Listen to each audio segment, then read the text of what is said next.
We consume a large amount of information on a daily basis. The majority is done through digital reading.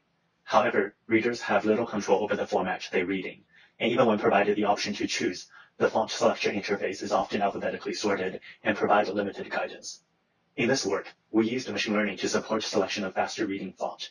We found that, with the font recommendation from ML models, participants showed an average increase of 14 to 25 words per minute compared to other font defaults without hindering comprehension.